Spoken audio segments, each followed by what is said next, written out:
नमस्कार, आप दुनिया के फटाफट बुलेटिन में आप सभी का स्वागत है और नजर डालेंगे आज की खास खबरों पर।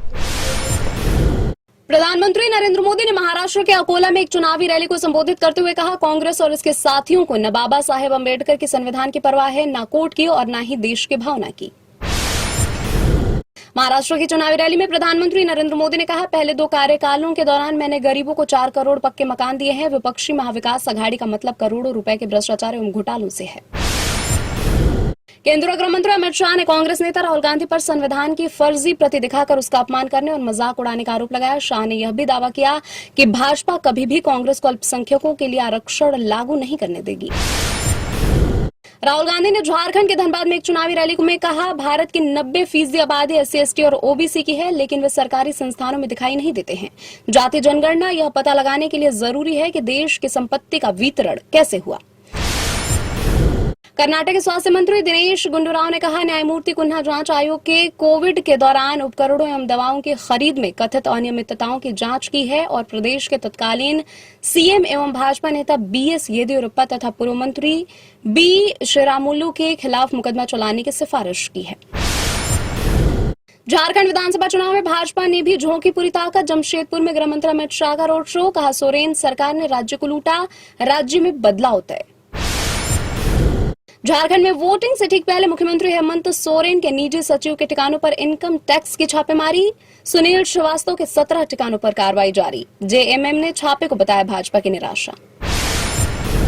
उत्तर प्रदेश उपचुनाव में CM योगी और अखिलेश यादव के बीच जुबानी जंग। योगी की बिटिया वाले बयान पर अखिलेश का पलटवार, कहा कपड़े नहीं कर्म से बनते हैं योगी।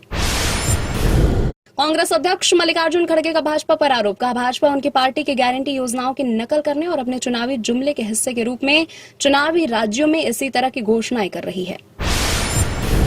कनाडा के प्रधानमंत्री जस्टिन ट्रूडो ने देश में खालिस्तान समर्थकों की मौजूदगी की बात को स्वीकार किया, कहा यह खालिस्तानी समर्थक कनाडा में सिख समुदाय का प्रतिनिधित्व नहीं करते हैं।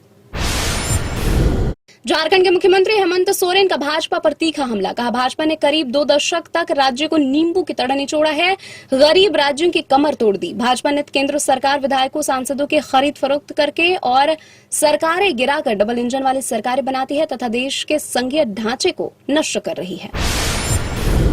AIMIM के मुखिया असदुद्दीन ओवैसी ने भाजपा नेताओं की वोट जिहाद टिप्पणी को लेकर आलोचना की। ओवैसी ने पूछा, क्या भाजपा नेता प्रधानमंत्री के अरब देशों के दौरे के समय इस भाषा का इस्तेमाल करते हैं?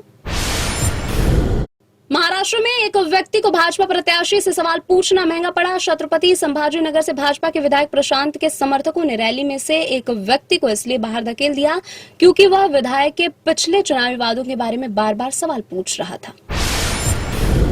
गुजरात में नवसारी के गोदाम में आग लगने से 3 लोगों की मौत हो गई। घटना नवसारी के बिलीमोरा इलाके की है। दमकल गाड़ियों ने मौके पर पहुंचकर आग पर काबू पाया। रूस में घटती जनसंख्या की समस्या से निपटने के लिए अनोखे कदम पर विचार। देश में सेक्स मंत्रालय स्थापित करने के प्रस्ताव की समीक्षा जारी। इस मंत्रालय का उद्देश्य जन्म दर बढ़ाने के लिए रणनीति तैयार करना होगा। धमाके से दहला पाकिस्तान का क्वेटा रेलवे स्टेशन। बम विस्फोट में कम से कम 24 लोगों की मौत, 46 अन्य घायल। धमाका उस समय हुआ जब यात्री प्लेटफॉर्म पर पेशावर जाने वाली जाफर एक्सप्रेस का इंतजार कर रहे थे। बलूच लिबरेशन आर्मी ने ली हमले की जिम्मेदारी। ग्रैमी पुरस्कार के 67वें संस्करण में भारतीय अमेरिकी संगीतकार रिकी गेज और अनुष्का शंकर को नामित किया गया है। अनुष्का को गायक और गीतकार जैकब कोलियर के गाने रॉक समवेयर में प्रमुख भूमिका के लिए अतिरिक्त नामांकन मिला है। मणिपुर के विष्णुपुर जिले में धान के खेत में काम कर रही एक महिला की उग्रवादियों ने गोली मारकर हत्या कर दी। अधिकारियों ने बताया यह घटना सैटन क्षेत्र में हुई जब महिला अन्य किसानों के साथ फसल की देखरेख करने गई थी। साउथ स्टार सूर्या की फिल्म कंगुआ 10,000 स्क्रीन पर रिलीज होकर बनाएगी नया रिकॉर्ड। जवान, RRR और KGF चैप्टर 2 जैसी ब्लॉकबस्टर फिल्मों में के लीग में होगी शामिल। फिल्म में बॉबी देओल निभाएंगे विलन का किरदार। 14 नवंबर को दुनिया भर में रिलीज होगी फिल्म कनप्पा से लीक हुआ साउथ स्टार प्रभास का लुक। वायरल तस्वीर में रुद्राक्ष पहने और त्रिपुंड लगाए शिव अवतार में दिखे एक्टर। प्रभास का लुक लीक होने पर भड़के फिल्म मेकर्स अपराधी को ढूंढने वाले को देंगे 5 लाख का इनाम। ये थी आज की फटाफट बुलेटिन और ऐसे ही ताज़ा अपडेट्स के लिए बने रहे हमारे साथ, यानी कि विजिट करें आप दुनिया पर।